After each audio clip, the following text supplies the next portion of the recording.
and welcome to 3.TV. I am Ruchi Sharma. Crypto custody giant BitGo has filed for a US initial public offering, aiming to list its Class A common stock on the New York Stock Exchange under the ticker BTGO. According to its Form S1 filed with the SEC, BitGo oversees $90.3 billion in assets under custody. The move comes as institutional demand for digital assets infrastructure grows under the Trump administration's crypto-friendly policies. The US Treasury Department has opened a second round of public comments on the implementation of the Genius Act, the law signed by President Trump in July to regulate payment stablecoins.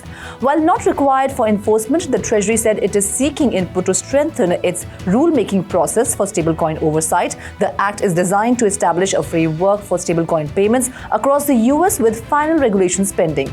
The second consultation phase highlights the government's intent to balance innovation with financial stability as stablecoins gain traction.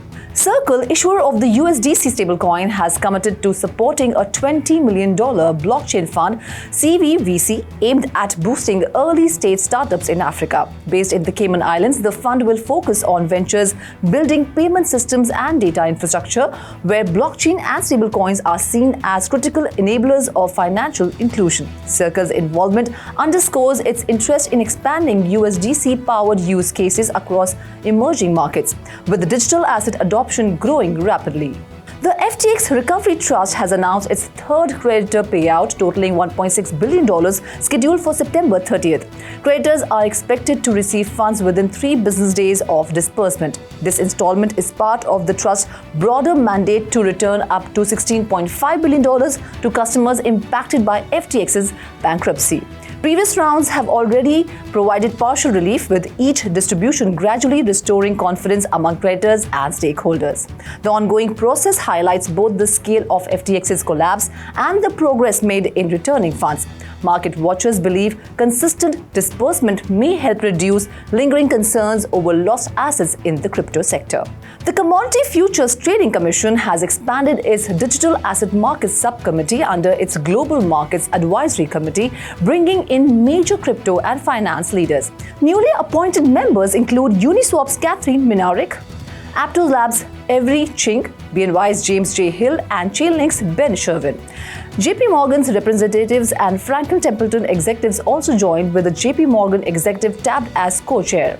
Acting CFTC chairman Caroline Pham emphasized the agency's commitment to engaging with digital assets markets through broader expertise. The inclusion of high-profile crypto and finance executives signals continued regulatory dialogue amid evolving U.S. digital asset policy. Coinbase CEO Brian Armstrong has revealed plans to transform the exchange into a full-service crypto super app aimed at competing with traditional banks. Speaking in a recent interview, Armstrong said the app would integrate payments, credit cards, and Bitcoin reward programs, offering customers a one-stop platform for financial services.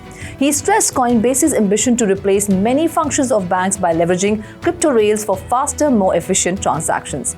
Chanpeng Zhao's YZ Labs has increased its investment in Ethena, the issuer behind the USDe stablecoin. The capital infusion is aimed at driving USDe adoption across both decentralized and centralized platforms, while supporting Ethena's broader stablecoin strategy. Ethena is also working on USDTB, a new stablecoin, along with Converge, an institutional settlement layer. YZ Labs said the investment reflects its long-term confidence in stablecoin growth and its role in reshaping global payments. Ethena has emerged as one of the fastest-growing players in the synthetic dollar space, and the partnership is expected to accelerate expansion across ecosystems like BNB Chain.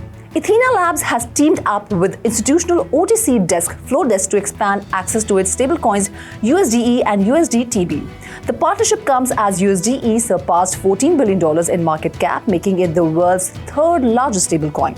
Flowdesk will support trading services and reward programs for Ethena's tokens, enhancing liquidity and accessibility for institutional players.